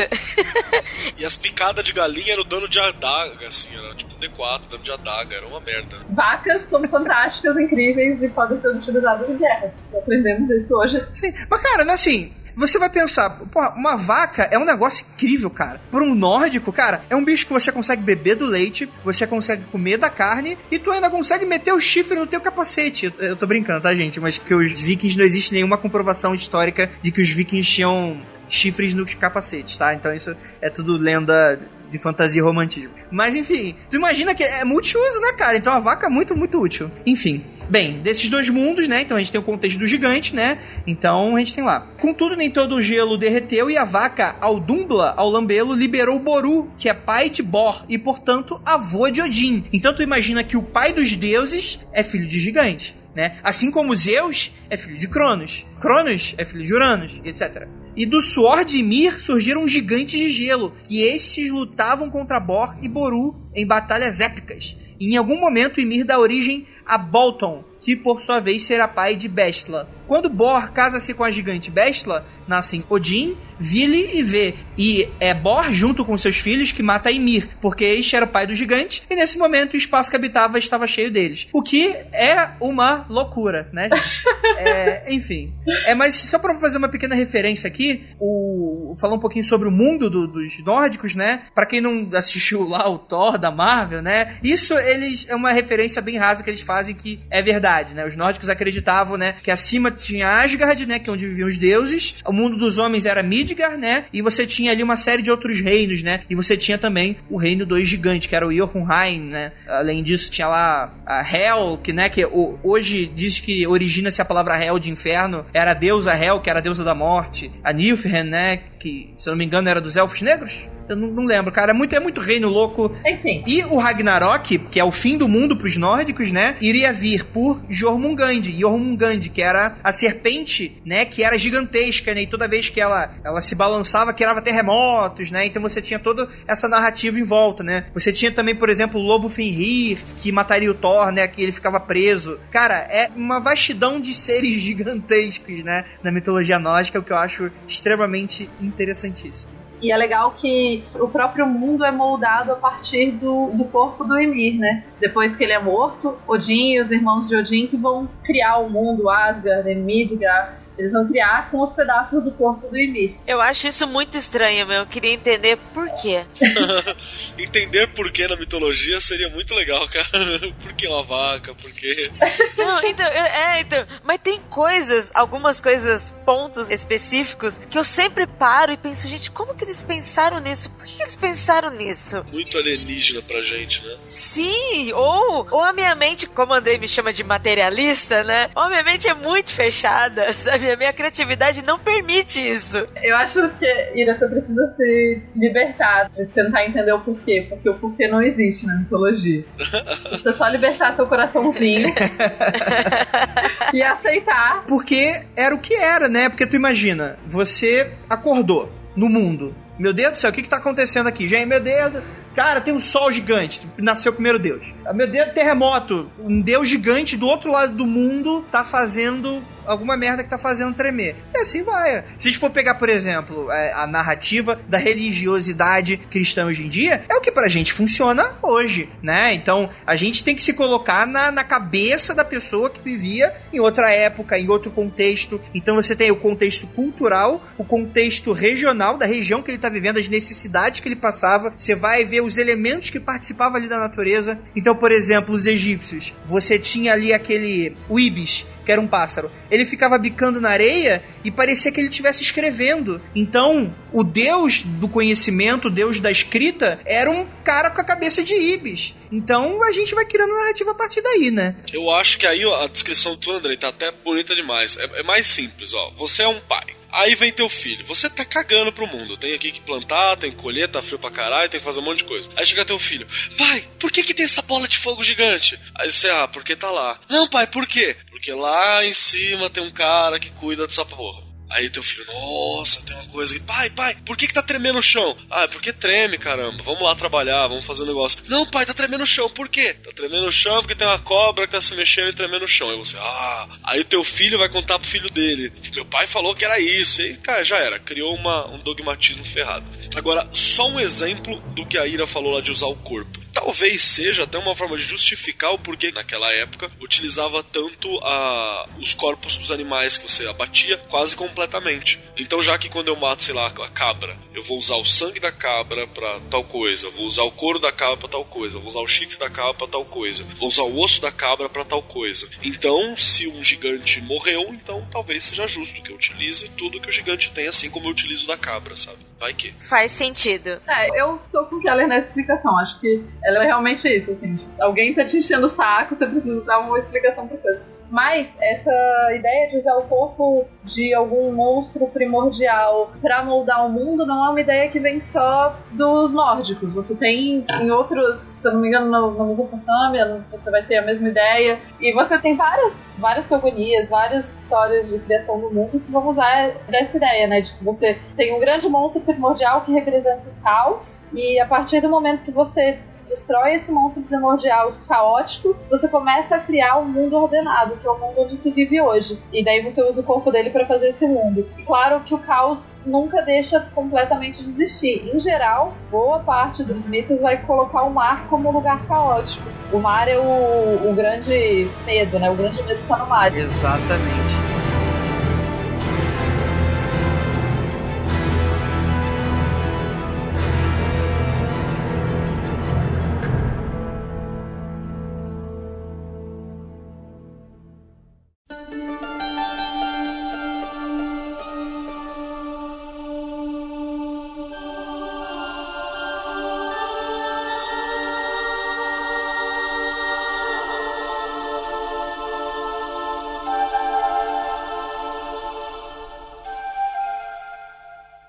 Galera, muito interessante. Vou dar uma passadinha rápida só pra gente ir finalizando. Principalmente porque a pauta, ela tá excelente. Gostaria de agradecer muitíssimo a Pris Guerreiro, né, que tá sempre com a gente, o Carlos Magalhães e a Luísa Toledo, que também tá sempre com a gente. Muito obrigado a todos vocês que me ajudaram aí com essa pauta. A pauta tem 31 páginas, é muito gigante. Yay! Foi muito legal, excelente pauta, genial.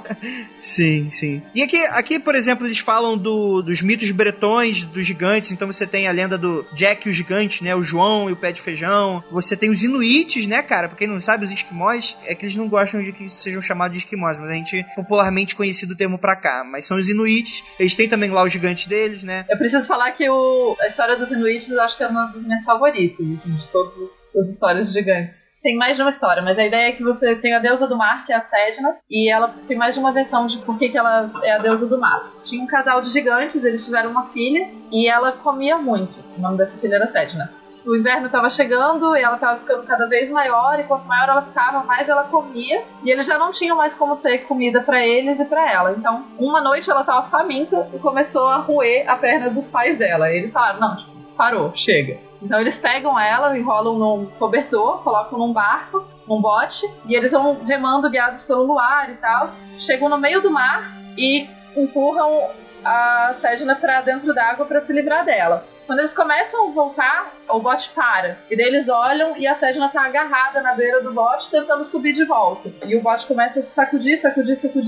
E isso ia acabar fazendo com que os gigantes caíssem no mar. Então, pra eles se livrarem dela, eles vão lá e cortam os dedos das mãos dela. E cada pedaço de dedo, quando cai na água, vira uma criatura marinha. Uma baleia, um leão, um salmão e vários outros animais. A Sedna acaba afundando e essas criaturas do mar fazem um lar pra ela dentro do mar, para que ela possa viver ali, porque eles são muito gratos da vida que ela deu pra eles. Então, quando a comida começa a ficar escassa, eles pedem a Sedna que ajude a sobreviver ao inverno, o que eu acho muito bonito. Eu adorei essa história. E a outra versão da lenda fala que ela era uma mulher e ela se casou com um pássaro. Esse pássaro se disfarçou de humano para casar com ela, e ele leva ela para uma ilha, e lá ele tá assim, maltratando ela de todo jeito, bate nela, enfim, uma relação bem abusiva. O pai dela vê isso e ele foge com ela num caiaque pra salvar ela dessa situação. No caminho, o marido dela descobre a fuga, e daí ele pega e cria ondas gigantes no mar pra virar o barco dos dois. O pai dela, com medo da fúria do homem, empurra a filha dele no mar pra se salvar. Só que ela consegue se agarrar no barco e o pai dela corta os dedos dela fora pra ele ficar no barco. E o resto da história é o mesmo. Tadinho, olha aí. Olha só. Pra gente finalizar aqui, a ciência, né? Quando a gente tá falando, a gente deu de gigantismo, né? Com o nosso auge do vulgaridade, né? Mas auxologia é o nome dado ao estudo sobre o crescimento humano. E com ela aprendemos que fatores genéticos e condições ambientais favoráveis, ou não, né? Devido à escassez, o excesso de alimentos, etc. e doenças, podem influenciar, né? Então, por exemplo, hoje sabemos que a estatura mínima ocorreu no século XVII, quando os franceses tinham, em média, 1,62 de altura, e a estatura máxima podemos ter atingido hoje com os holandeses tendo, em média, 1,84 de altura, né? Então, os franceses aí, Napoleão Bonaparte, acredito que seja bem próximo aí do século XVII, não lembro exatamente, porque eu não sou historiador, então era baixo mesmo, né? Isso é interessante porque a gente tá falando aí de doenças e tal, é interessante porque chegamos até essas doenças que acabam atrasando a puberdade, o indivíduo pode chegar até 2,70 de altura, cara, quase um Golias, que é o gigantismo mesmo, né? Que pode ser causado por um mau funcionamento da glândula pituitária. Então, você atingir isso não é impossível, mas é muito difícil e não quer dizer que você seja uma raça maluca lá, Senhor dos Anéis. Você só tem algum problema, né, genético, né, de glândulas, problemas hormonais, etc. Mas vamos lá, última pergunta aí pra vocês e a gente finaliza esse episódio. Vocês acreditam nos gigantes? Ou eles são muito mentirosos? Se eu acredito em gigantes, bom, eu acredito que cientificamente, obviamente, existem pessoas que têm uma deficiência na pituitária, etc, e daí por isso elas vão crescer demais. Beleza, nisso eu acredito. Até porque se eu não acreditasse, enfim, eu estaria duvidando do mundo à minha volta. Agora, se eu acredito que existiram povos gigantes na antiguidade, eu não acredito muito, não. Eu acho que é mais formas literárias de se falar de alguma coisa, e não que isso necessariamente tenha acontecido. É só um topos literário mesmo. Então, eu vou acrescentar aqui. Eu acredito, mas eu acredito no sentido do gigantismo. Da mesma forma que se tem hoje, eu acho que antigamente poderiam ter e até em maiores números. Então, eu acho que por isso que criou-se essa mística em vários povos e em várias épocas diferentes, de quando você tem alguém diferente, você julga, e você acaba julgando sempre de uma forma negativa, como um monstro. Então eu acredito que existiram dessa forma, não no sentido de trolls, sabe, de monstros deformados, de ciclopes, não dessa forma, mas de humanos com gigantismo. Então aquele cara que, bateu 3 metros. Pô, pra mim, 3 metros é o meu dobro. E olha, e mais ainda. Então, pra mim é um gigante. Então eu acredito nessa forma. Os que acontecem hoje e que poderiam ter acontecido antes também. Cara, eu queria muito que existisse, viu? Queria muito que existisse essas coisas todas. Eu vou até dar meu voto de confiança aí, que deve ter em algum lugar. Eu espero que tenha. Tem aquelas fotos super reais de ossadas de gigantes que foram encontradas em vários locais no Oriente Médio. Já viram essas fotos? Super reais. Não, são reais. Pra mim são reais aquelas fotos lá. Mano, eu já fui em palestra, assim, de nego falando. Puta, muito zoado, né? Essas fotos são muito zoadas. Dá pra ver muito a distorção, né? Não tem 3 dimensões, né, cara? Eles não têm 3 dimensões, as fotos são tudo chapadas, é esquisitona. Mas se você acredita nela, pode ser verdade pra você, não tem problema. Eu gostaria muito, eu já falei isso, acho que eu parei de falar um tempo, mas eu falava bastante nos primeiros Mundos Freaks que eu participei. Que eu queria muito, assim, cara, de, sei lá, acordar um dia e foi encontrado uma ossada mesmo de um gigante de 15 metros, cara. Com outro DNA, um DNA humano, mas a variação é muito grande pra ser a mesma raça. Puta, como eu ia adorar isso, velho. Encontraram realmente, tem sereia, fada, dragão, essas porra toda estão por aí. Ia ser muito legal, porque o mundo tá tão chato, né? Tá pasteurizado, tá esquisito, a gente tá se preocupando com as coisas mesquinhas. Seria legal uma coisa grande assim pra balançar a estrutura do bagulho. Mas a gente sabe que não é bem assim que rola, né? Vai fazer o quê? Eu acho que seria ótimo que o mundo fosse mais mágico do que ele é. Eu realmente acho. Eu já tive minha fase de ficar muito triste. Quando eu era mais nova, quando o mundo começou a se desencantar pra mim, eu fiquei muito triste, assim. Eu tive fases que eu ficava tristaça. Quando eu tinha uns 13, 14 anos, eu lembro, eu cheguei à conclusão que essas coisas não existiam. Tipo, fadas, gnomos, magia, nada disso existia. E eu fiquei muito deprimida, porque o mundo passou a ser muito normal e eu achei que não valia muito a pena. Mas enfim, isso é outra história. De qualquer forma, seria ótimo que fosse mais mágico do que é. Não é. Terminamos tristes. Gente, por favor, desculpa aí qualquer coisa. Esse é mais um episódio do Mundo Freak Confidencial. E vamos para a leitura de e-mails e comentários, contatos imediatos. E até o próximo programa.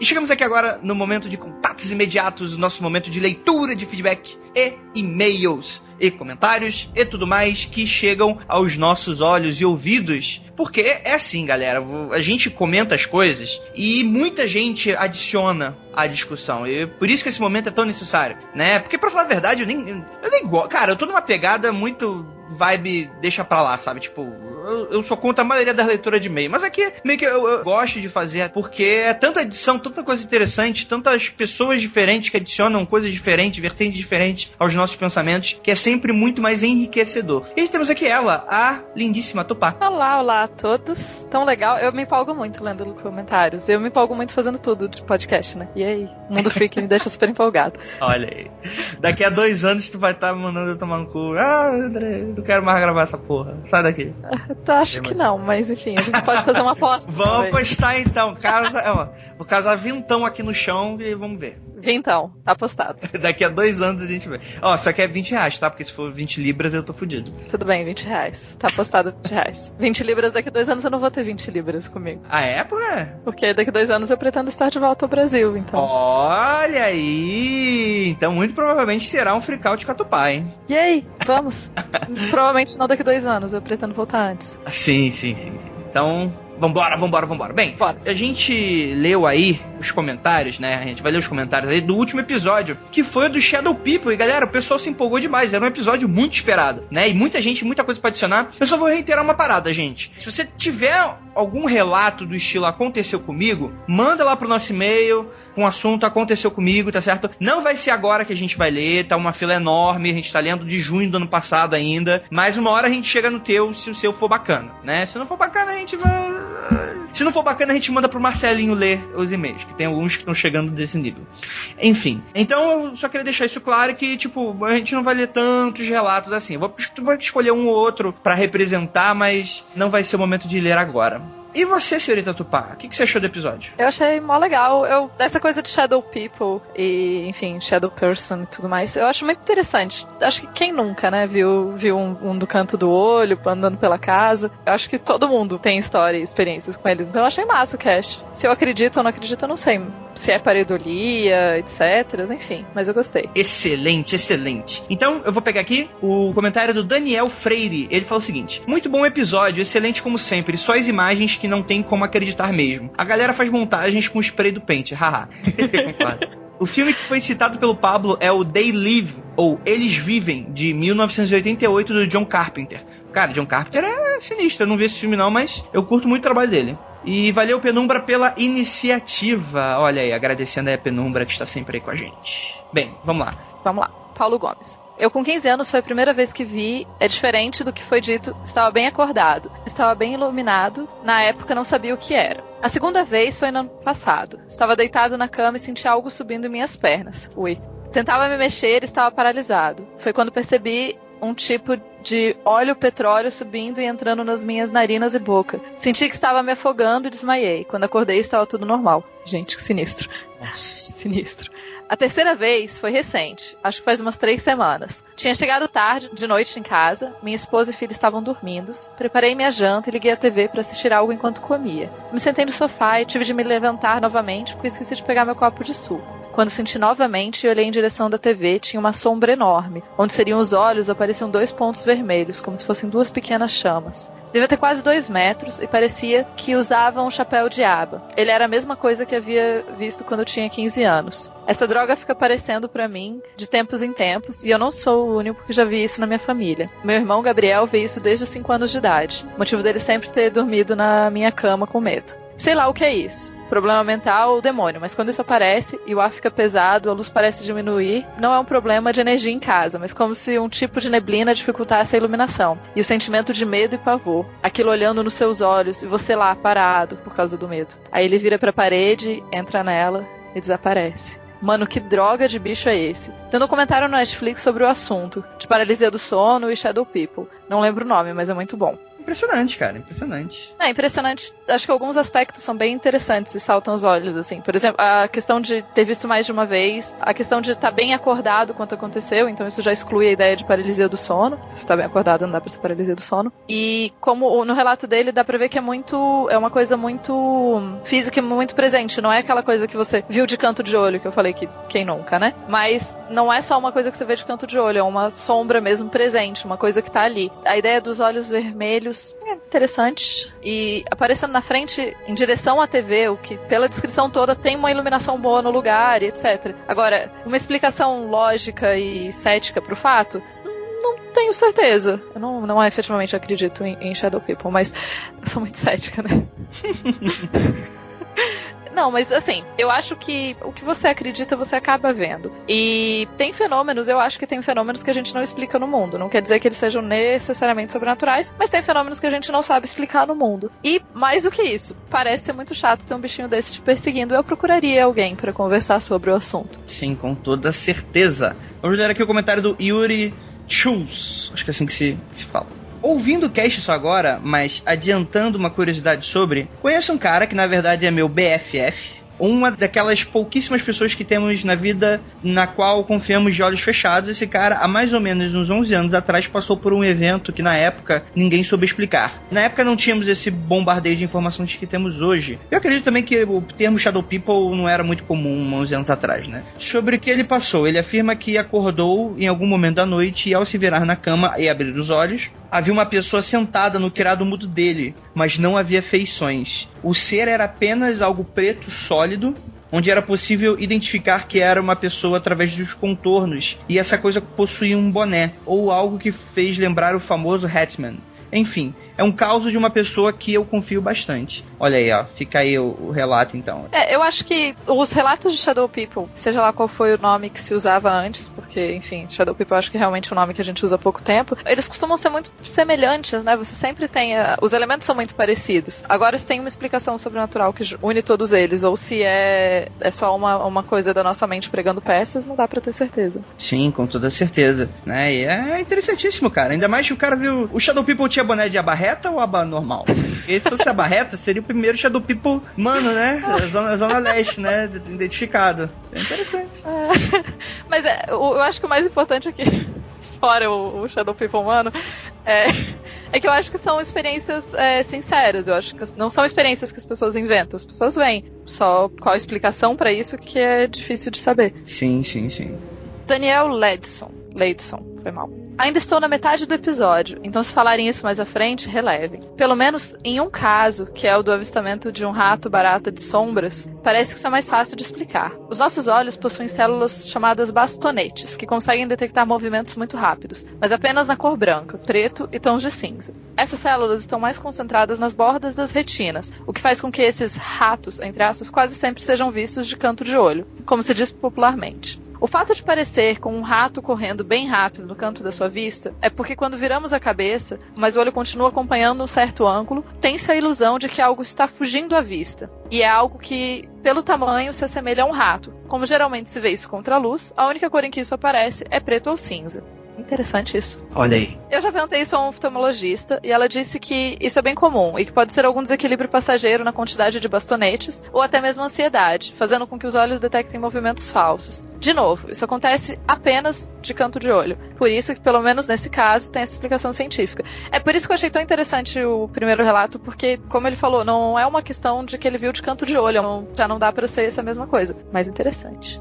Uma curiosidade, os bastonetes conseguem detectar luz bem melhor do que o resto do aparelho ocular. Por isso, você consegue ver mais estrelas no céu noturno ao olhar com canto de olho do que olhando direto para elas. Deem uma procurada, tanto em português quanto em inglês, por alucinações de visão periférica. A maioria das pessoas diz que viu um rato. É interessante. Será que ratos não existem? Na verdade, eles são só ilusões dos nossos olhos? Eu fiquei curioso agora, tipo, baratas e ratos Shadow People. Porra, galera, vem pro nosso mundo, mas deixa essa porra aí, né, cara? Mas né? Traz as pestes junto. Além de vir encher o saco das pessoas, ainda traz as pestezinhas. Terrível. Terrível, terrível. Vou ler aqui o comentário da Nilda Alcarinqui. E ela fala o seguinte: o Andrei falou sobre os japoneses serem pioneiros nisso de modernizar folclore usando tecnologia. Tenho que discordar. Não é que os japoneses estejam modernizando seu folclore. Eles estão fazendo o que sempre fizeram, pois o país não deixou de ser fortemente animista. Com animista entenda em dar alma a objetos, plantas, montanhas. Assim como uma pedra na floresta pode ser ligada a algum espírito, objetos de usos cotidianos também poderiam ser imbuídos de algum tipo de espírito. Isso nunca abandonou a cultura japonesa. Então Então, para essa cultura, uma TV assombrada ou sombrinha que dá sorte trazem todo sentido e não é considerado algo inovador. Nós, ocidentais, é que normalmente não fazemos essas correlações tão facilmente quando os objetos são de novas tecnologias. Mas que reiniciar o PC e o problema sumir é coisa do demo, isso é. Do demo é. Não, mas computadores são máquinas infernais, né? Elas não confiam em tecnologia. Tecnologia é uma coisa que não é confiável. Exatamente. É isso aí. Afinal de contas, ninguém escreveu a Bíblia no computador, foi num papiro, né? Isso teve um motivo. Tem um motivo. Não, e computador é uma coisa muito mística, misteriosa e do demônio, assim. É a única coisa que eu sei sobre ele. Falou a garota que conhece 500 línguas mortas e fala a língua dos demônios. Eu não falo a língua demoníaca dos computadores, essa eu não falo. Olha, então tem que se atualizar.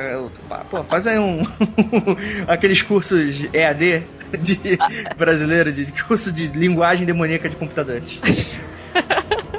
Por que não, né? Primeiro, a regra que eu sempre sigo para computadores é que o computador sabe o que é melhor para ele. Então, quando eles perguntam alguma coisa, você aperta Enter. Sim. Porque ele sabe o que é melhor para ele. Vou dar uma dica. Se você quiser melhorar o seu computador, você abre o prompt de comandos e coloca formate C2. Vai ficar show de bola. Fica a dica aí pra vocês. Sou boba, mas não tanto. Isso que a Nilda falou, cara, é interessantíssimo, porque realmente o que ela falou é verdade. É uma lógica que ela é melhor que a minha, né? É muito interessante que se você for ver o folclore, yokais, etc, cara, tem muito yokai, tipo yokai bolinho de arroz. Tinha uma maluquice dessa, cara. Então, assim, realmente o que a Nilda tá falando faz todo sentido. Agora eu tô com a versão da Nilda. É o que eu acredito agora. Então, tipo, tem yokai guarda-chuva, tem essas porra louca, yokai, tipo, doce de feijão. Essas coisas muito, muito doidas, muito japonês. Mas é interessante mesmo, eu gostei do comentário dela, porque a gente tende a entender que o folclore vai ser visto por todo mundo do mesmo jeito, né? Mas não, tipo, você pode ter seres malignos, caneta, bolo de arroz, como você disse. Sim, com certeza. Eu vou falar sobre o caso da Priscila Guerreiro, é rapidinho. Como vocês sabem, né, eu anunciei que a Pri, ela fez a pauta do Shadow People, né, foi uma das pessoas que fizeram, né, e ela falou aqui o seguinte: gostei do convidado surpreso, o Pablo fez um trabalho bacana no Papo Lendário e este ano pude conhecê-lo pessoalmente em um freakout, é um fofo. Bom, quero compartilhar uma coisinha. Revisei a pauta, como foi dito pelo Andrei nos recadinhos. A revisão constituiu em ler o que estava escrito, ver o vídeo e links referenciados, fazendo os ajustes aqui e ali, acrescentar uma coisinha. Não foi uma tarefa de uma hora, demorei uns dias na revisão. Vi muitos vídeos de aparições de Shadow People e bastantes fotos também. Nossa, tem muita foto mesmo, se jogar no Google. Bom, revisei a pauta à noite em casa, depois eu trabalho durante o dia, afinal de contas, né, eu tenho que pagar as contas, né, ela não tá dizendo isso, sou eu que tô dizendo. E reparei que começaram a acontecer alguns fenômenos bem curiosos comigo. Nesse período, comecei a ver Shadow Peoples em casa e no trabalho também. Olha que loucura. Não eram elaborados usando chapéu, carregando machados ou de capuz. Comecei a ver o tipo que corre pelas paredes, aqueles dos cantinhos também, e talvez a de animais, não tenho certeza. No meu trabalho era curioso, apareceu no elevador, na copa durante o café, no banheiro, impróprio, ela diz. Nos corredores, na sala. Enfim, fiquei vendo sombras no trampo por uns dias. Caralho, cara, uma das coisas que eu nunca gostei, falando nisso em off, uma coisa que eu nunca gostei do espiritismo é essa porra que a gente tá sempre espírita na nossa volta. Porque tu imagina nos momentos mais desnecessários, tem uma galera te assistindo. Vou deixar esse comentário aqui, vocês imaginando, de momentos desnecessários. O Raul Seixas já falava isso sobre Deus, né? Pois é, imagina, cara. Que fica olhando ele no banheiro, porra. Sacanagem isso, né?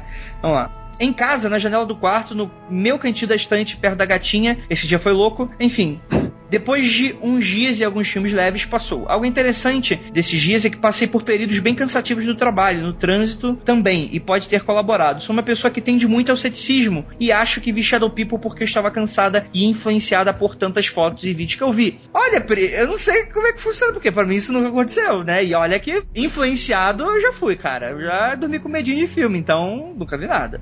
E não vejo um filme Shadow People que é muito ruim. Eu vi depois de entregar a pauta, olha, foi bem tosco, hahaha, abraço todos, desculpa o textão. É isso. Eu acho que tem uma influência dessas, tem, com certeza, mas eu conheço muita gente que pode ver o filme que for e ver as imagens que for e não vê nada. Às vezes você só abre algum canal da sua mente pra poder enxergar melhor as coisas. Exatamente. Bom, o próximo e-mail então é do Léo Souza. Olá, pessoal do Mundo Freak. Há muito tempo eu aguardava um programa com essa temática. Conheci o podcast de vocês há 2 meses atrás e desde lá creio que já tenho escutado tudo. E resolvi contribuir com um fato curioso. Há um documentário lançado em 2015 chamado The Nightmare. Segundo o diretor, sua inspiração veio de uma crise de paralisia do sono que ele sofrera e que o levou a pesquisar mais sobre o assunto, culminando no relato de 8 pessoas que são mostradas no documentário. O fato que eu chamo a atenção é que lá pelo meio do documentário é um relato de um rapaz que desde pequeno via figuras sombrias em seu quarto. Porém, essas se assemelhavam a imagens de ETs, que nós reconhecemos atualmente na ficção. O curioso é que na sua descrição ele dizia que eles não tinha uma forma muito clara, que seu corpo era feito de estática de TV. E já houve um episódio do Aconteceu Comigo, em que um ouvinte, que eu não lembro o nome, já que faz um tempo que eu ouvi esse episódio, relatou que uma sombra igual feita de estática de TV brincava com ele quando ele era criança. Que sinistro. Esse relato, mais pra frente, fica interessante no filme, pois o indivíduo acaba tendo um contato mais direto com a criatura através de práticas esotéricas. Mas essa parte do comentário fica vago para instigar a curiosidade acerca do documentário. Desde já, deixo meu sincero apoio ao trabalho de vocês todos, freaks, e bons sonhos. Ou não, risos. Pô, interessante. Esse filme, eu acho que o resto do pessoal já tinha comentado também desse filme documentário sobre paralisia do sono. Eu tô pra assistir, ainda não assisti, mas parece muito interessante a pesquisa. Paralisia do sono parece uma coisa muito sinistra. Eu tô feliz que eu não tenho. Sim, com certeza. Bem, eu vou ler aqui um e-mail. Ele é um pouco gigante, então vou tentar ser rápido aqui. Marcela Alves. Me chamo Marcela, tenho 35 anos e moro em São Paulo. Já faz um tempo em que insisto com a minha tia para poder contar essa história para o assombrado por ser um assunto doloroso demais. Já ouvir o podcast de hoje, liguei para minha prima e pedi a ajuda dela. Acho que vocês, acreditando ou não, precisam ler isso. Ela também é ouvinte do MFC e é graças a elas que vocês estão lendo. Então, minha tia finalmente me autorizou a contar. Caraca, cara, se essa história for ruim, eu vou xingar muito você, Marcela. Você tá me dando aqui uma... Brincadeira. Vamos ver aqui. Mas é que, né, fiquei curioso agora, né? Curioso. Mas olha só, tá vendo? Você não tem que mandar pra concorrência, não. Tem que mandar aqui pro Mundo Freak. Mundo Freak, assombrado é o cacete. Nada de concorrência aqui, não. Ela fala aqui. É uma história cabulosa envolvendo o povo sombra. E como dizer, meu primo, a sombra que se move. Meu primo era mais velho que eu, 9 meses. E nós tivemos muito contato, quase que diário até os 5 anos. Quando nos mudamos, e foi nessa época que meu primo começou a relatar que via a sombra se mexer e que ela sussurrava. Meus tios não davam muita atenção a isso, pois achavam que era ciúme da bebê que ia nascer e que ele só queria chamar atenção. Eu devia ter uns 7 anos quando ouvi falar a primeira vez sobre vultos. Minha mãe estava conversando com meu tio e ele estava dizendo que o meu primo tinha piorado muito, que agora ele ficava horas parado ao lado do berço da minha prima, segurando uma vassoura ou qualquer pedaço de pau, dizendo que a estava protegendo da sombra que se move. Caralho, mas eu não ia deixar esse moleque do lado de um berço nunca. Mas é nunca. Cara, eu acho que eu não posso contar. Eu tenho história de uma amiga minha com a irmã dela e quando ela era criança, que eu chego à conclusão que crianças são seres malignos, não se deixa elas sozinhas. Nunca.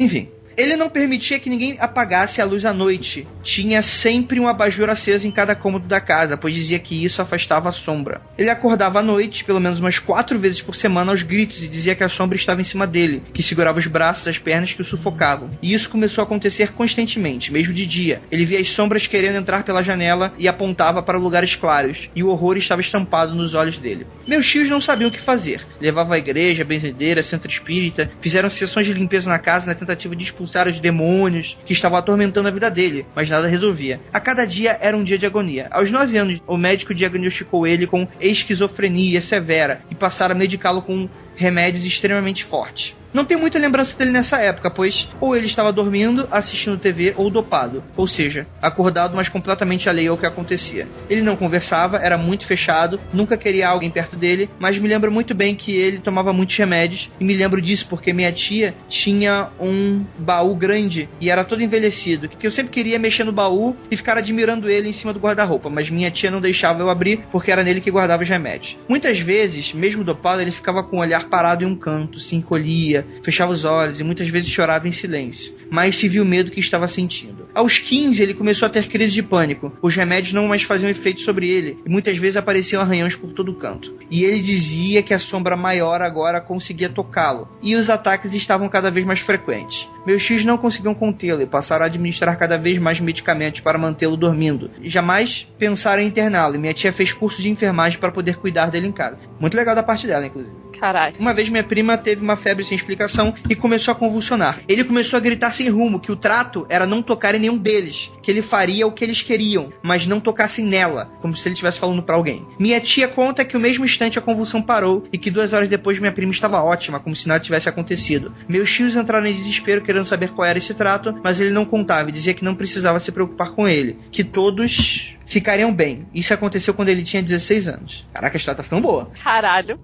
Opa, foi mal, desculpa pelo palavrão. Inexplicavelmente, a partir desse dia, as crises que ele tinha diminuíram consideravelmente. Os médicos diminuíram as doses do remédio. Se antes tomava 10 comprimidos, agora tomava 2. Estava dormindo bem, estava calmo, mas às vezes ele tinha pesadelos e acordava suando. Mas não gritava mais, não tinha mais aquele pânico. E isso se manteve até os 18 anos, e meus tios resolveram comemorar o aniversário dele. Nessa época, ele tomava apenas um antidepressivo, mas mantinha o semblante triste, sempre retraído e de pouca conversa. Caraca, quando a pessoa fala que ele só tava tomando antidepressivo, o negócio tá muito bad mesmo. Só antidepressivo, nada demais. Fizeram a festa de aniversário e foi tudo bem, foi legal, todos se divertiram, todos estavam muito alegres com a recuperação dele, parecia que tudo estava bem. E apenas os pesadelos continuavam, mas com menos frequência. Quando acontecia, meus tios iam até o quarto para despertá-lo, pois ele começava a gemer alto, então eles o despertavam e logo em seguida ele voltava a dormir. Numa dessas noites, meu tio entrou no quarto para despertá-lo, então ele viu a sombra em cima dele, pairando a mais ou menos 1 metro de altura, e era do mesmo tamanho que ele. Era grande, 1,70 m e largo. Era a mesma proporção do corpo dele, e não estava escuro no quarto, apenas o abajur aceso com uma luz clarinha, mas que iluminava tudo. Então ele viu claramente, não tendo dúvidas do que via. Ele começou a gritar desesperado e viu a sombra se dissipar no mesmo instante. E meu primo acordou. Ele não sabia o que dizer, nem o que fazer, e meu primo disse que aquela sombra estava o atormentando desde pequeno, e que ela vinha todos os dias, mas às vezes ficava só observando e outras vezes o atacava, por isso o pesadelo. E que esses pesadelos eram sempre a mesma coisa, um quarto escuro com muitas outras sombras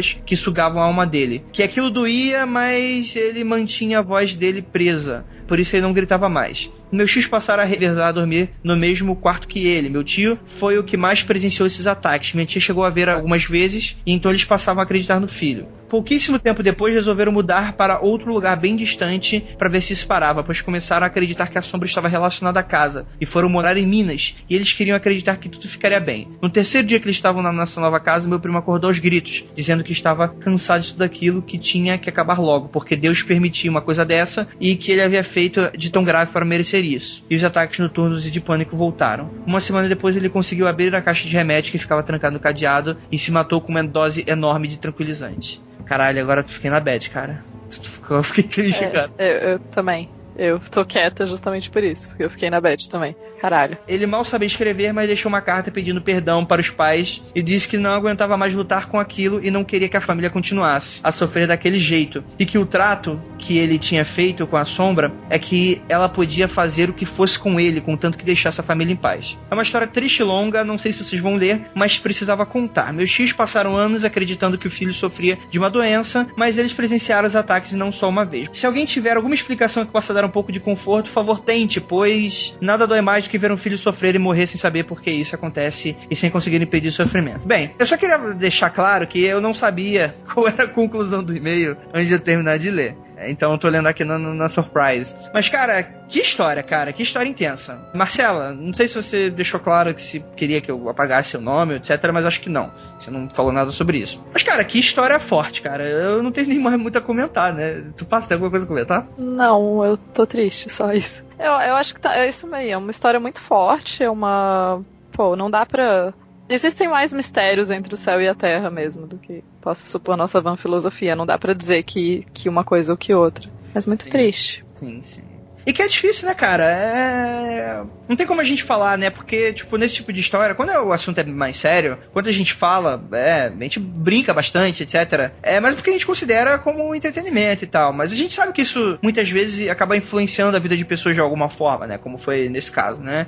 E que as pessoas têm história pra contar, né? E eu acho que não cabe a mim, né? Nem a Tupá, nem qualquer integrante do Mundo Freak falar o que foi, o que não foi. Ou discordar, ou ser cético, ou ser crente demais, né? Até porque se a gente for cético, né, isso pode ser desrespeitoso pra família que viu tudo que viu, etc, e meio que pode acabar chateando por um sentido de foi uma experiência real pras pessoas, né? E ao mesmo tempo, a gente não pode ser muito believer, porque aí, né, qualquer especialista, seja psicólogo, terapeuta, psicanalista, enfim, cientista, pesquisador, vai achar a gente um pouco irresponsável por, tipo, falar, sei lá, vai pra uma igreja e tratando como se fosse apenas isso ou isso, né, e dando a entender que, tipo, não precisa de um médico nem nada disso. Mas é sempre uma história muito complicada, cara. Muito complicada, cara. E muito obrigado aí por compartilhar com a gente. Mas acho que os ouvintes vão ficar na bad hoje. Foi mal, gente. Mas eu acho que é isso, assim, quando, por mais cético ou enfim, ser cético, como vocês já falaram várias vezes, não é simplesmente desacreditar de tudo porque sim. É perguntar mais sobre o mundo. E tem realmente mais mistérios no mundo do que a gente sabe. E essas experiências acontecem. Né? Sim.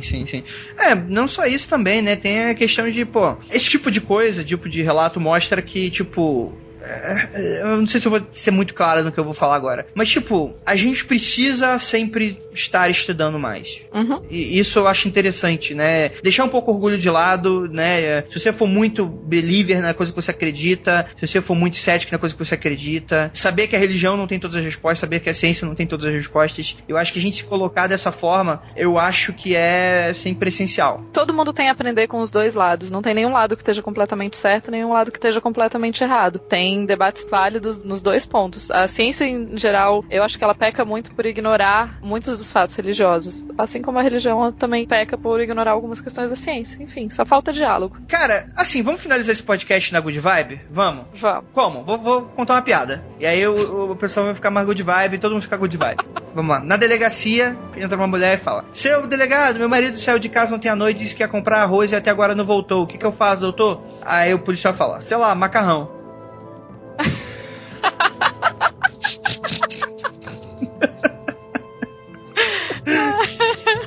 Rolou um delay assim de 2 segundos pra entender. Cara, piada é timing, cara. Eu sou péssimo pra contar piada. Deu pra perceber que eu não sou humorado, né? Que minhas piadas não são engraçadas. Mas a gente tenta, né? A gente tenta. E é isso, cara. Espero que esse pequeno relato tenha aberto a cabeça de vocês e que essa pequena piada tenha acalentado o coração de vocês de alguma forma. Essa piada simplória e inocente. E é isso, né, cara? Acho que você tem alguma coisa a falar, Tupá, pra gente encerrar o episódio? Abraços, pessoas. Mandar abraços, pronto, para as pessoas ficarem felizes. Eu acho abraço uma coisa tão legal. Pronto, abraços para todo mundo. E até o próximo episódio. E não olhem para trás.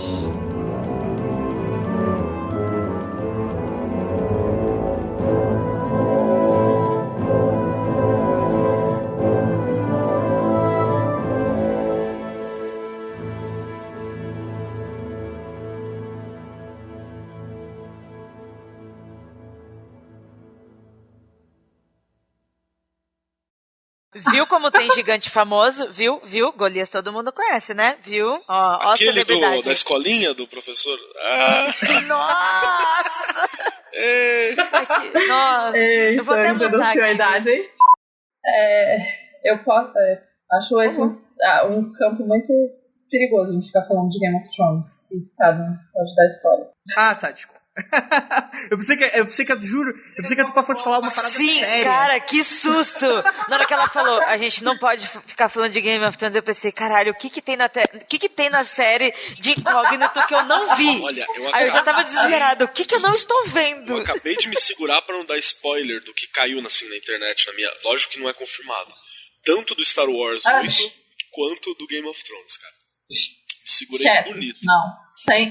Quieto. Eu não tô assistindo do seriado, eu li todos os livros, mas eu não tô assistindo do seriado, eu tenho vários chiliques de fã com isso, então... Mas só pra constar, a hora que o André falou assim, os 3 Anakins coçou a minha língua. Fica no ar. Gente, volta aqui. Guilherme, corta isso. Não, tem uma ótima que foi... Meu Deus do céu, viu? Vocês viram isso na Cracóvia? Quando a Tupá chegou, alguém fez uma piadinha de tutu, pá. Pode cortar, Guilherme, só pra zoar. Eu achei ótimo. Essa é a piada mais velha. Eu não tinha ouvido, eu sei que eu ri disso assim igual um babaca. Não pode rir, deve mas... ter ouvido muitas vezes. Dei uma suposição e ela... porra. Telefone, calma aí. Alô? Você fala com o Andrei. Não tem nenhuma Keila aqui não, é engano. De nada. Maldita Keila! Todos os dias. Que sempre estão ligando procurando a Keila? Pois é, caraca, quando eu achar essa Keila... um dia essa Keila me paga.